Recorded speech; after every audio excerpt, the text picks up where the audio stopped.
I am Lulama, but you can call me Yula Tusa, and welcome back to Safe Space. So, probably by the description, you can tell that this is a video about my experience from buying a phone from Facebook Marketplace. Yeah, but before we get into the video, I want to shout out two people. Well, two people. The first is Lwazi Appleseed, and the second one is Tandokazi Nziki.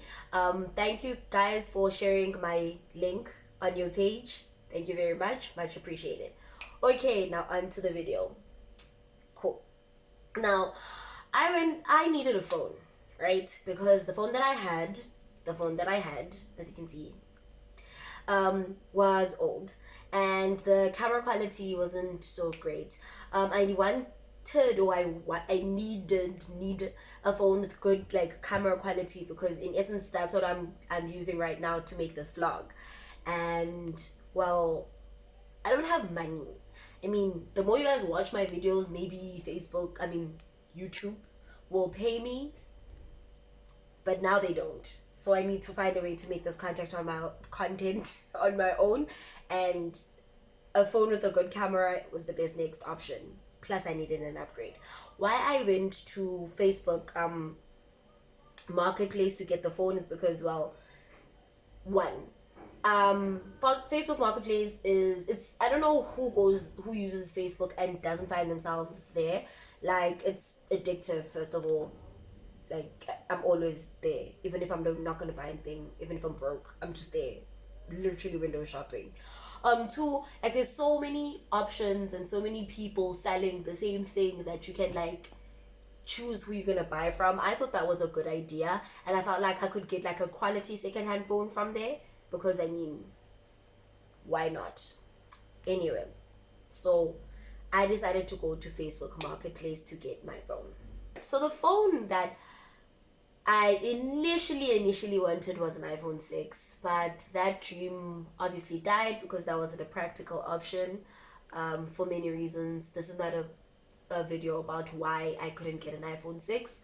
So yeah, I didn't go for the iPhone 6. But as I said earlier, I was already scrolling on Marketplace anyway, and I realized that the P30 Pro was a phone that seemed to pop up a lot.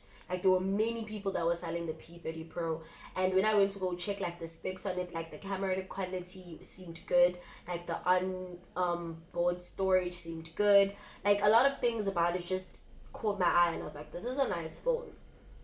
Especially because the general price that people were selling the phone at was between 2,000 rand, like 1,800 rand, and like 2,500 rand. Like, that was generally the range. Like, it was hardly you'd find a phone that's any like that, the specific phone that was higher than 2.5, which was like a no-brainer, because in like that was around my budget anyway.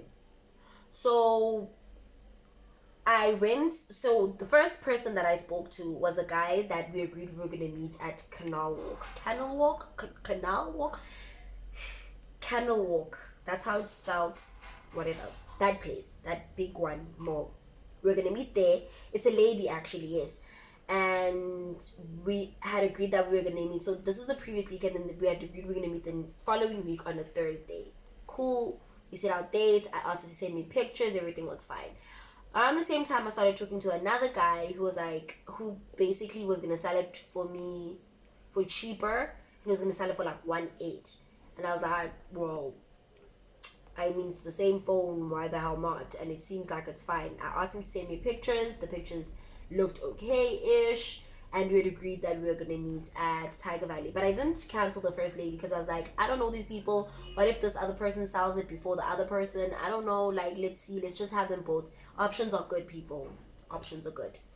Next thing, so then I researched the type of phone, and I basically saw that there was differences between the phone. Like, there wasn't the fingerprint thingy at the back, and it just looked different. Like, for example, the P30 Lite has the fingerprint thingy at the back, but the Pro, like, basically is just like a different shape in the front. And this phone basically looked like a Pro at the back, but a light in the front, and it was like, this is strange.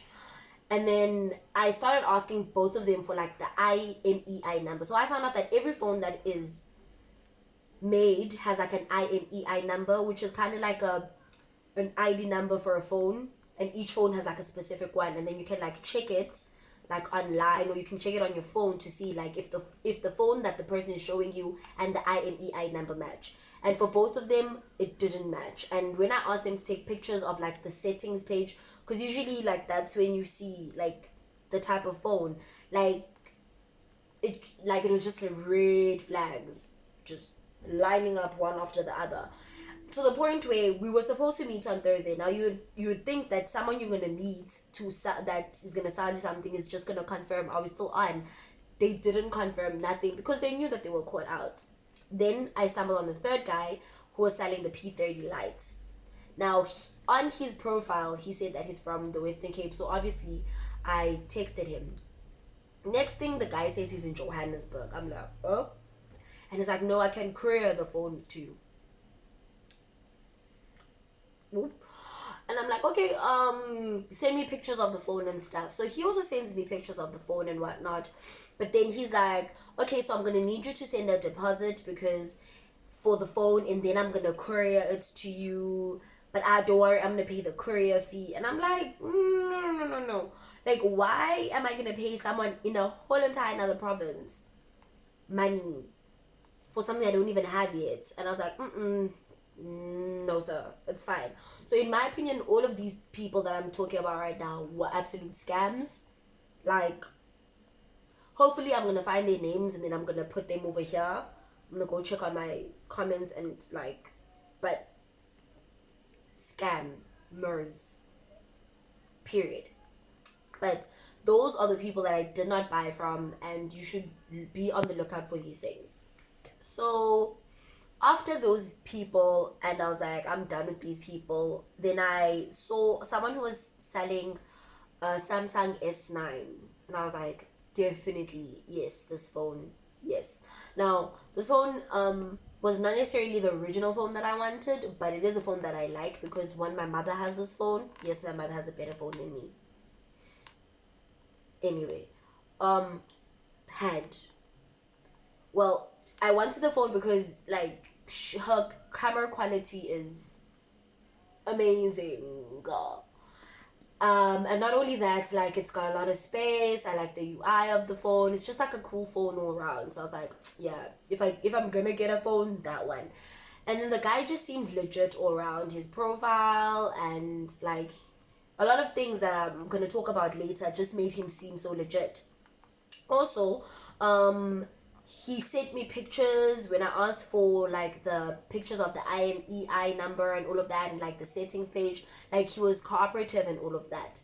Now the problem was because we were supposed to meet, I was talking to him like on Saturday morning, and then because of his commitments and my commitments and whatnot, we ended up agreeing that we're gonna meet on Monday at Zeelandachtermall. Now please note that all the people that I had made arrangements to meet had always decided that we are going to meet like at a public place, and I wasn't planning on meeting these people alone. I wasn't going to just rock up there by my whole entire lonesome self. No, I was probably going to go there with someone, and it's like, for my own safety reasons, public place always. No, I'm not going to go pick a phone up at some person's house or whatever at the mall.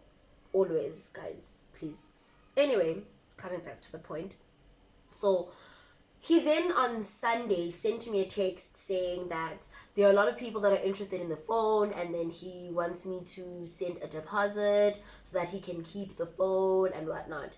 Now, as much as I really wanted the phone, I felt like asking a complete stranger to trust you enough to give you a deposit is like unfair. Because imagine I sent this man the money, and then he found someone else who was also a buyer, and the person bought the phone. What guarantee did I have that he was going to send back my deposit? Exactly. So I was like, no, like, if the phone is still available on Monday, then we can meet and I'll buy it. But if it's not, it's going to be my loss. It's fine, but I'm not going to risk it. He took that pretty well, I guess, because, I mean, who wouldn't? Because I'm the one being reasonable here. And then, yeah, he decided that he was going to go sell the phone. Funny enough, he didn't sell the phone. I'm not sure if it's sold now, but like even a couple of days later when I checked, the phone wasn't sold. So anyway, so then I stumbled upon a guy from Strand who was selling a P30 Lite, right? And originally the guy was selling it for like 3,600, which I had, but I was like, ugh, my heart, but it's okay. And then I decided, okay, fine, I'm gonna ask him.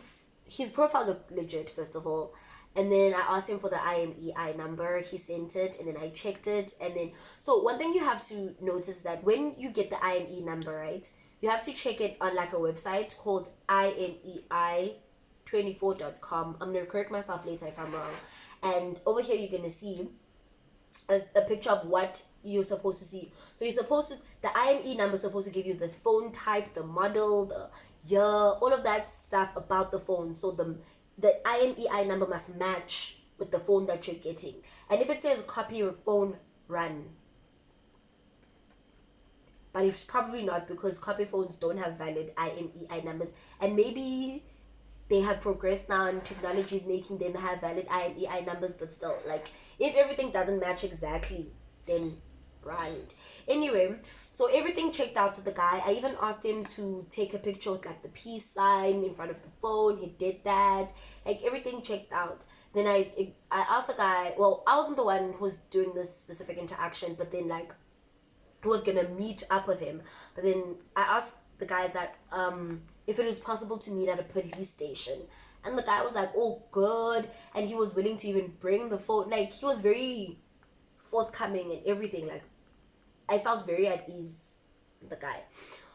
Everything checked out, and then the phone checked out, and the phone, it is what it is. Even what, like right now I'm taking this video, I'm taking the video with the phone that I bought from the guy. So far the phone has been treating me well. Everything is fine. The phone might as well be brand new. Yeah, and it's doing good. I'm probably going to show you pictures of it, or I'm going to change and use another phone and then show you the phone on video. We will see. But anyway, like, the phone is good and everything. But now I just want to give you a couple of tips of things you should do, or things you should be on the lookout for when you're buying a phone or any other product on Facebook Marketplace. These are the things that you should do, like, if you want to buy a phone or any other product on Facebook Marketplace. These are the things that you should look out for. First of all, the guy's profile, the girl's profile. Like, does it look like a profile of someone who's living and breathing, or does it look like a catfish account or like a ghost account or whatever? I mean, you know what a non-real profile looks like.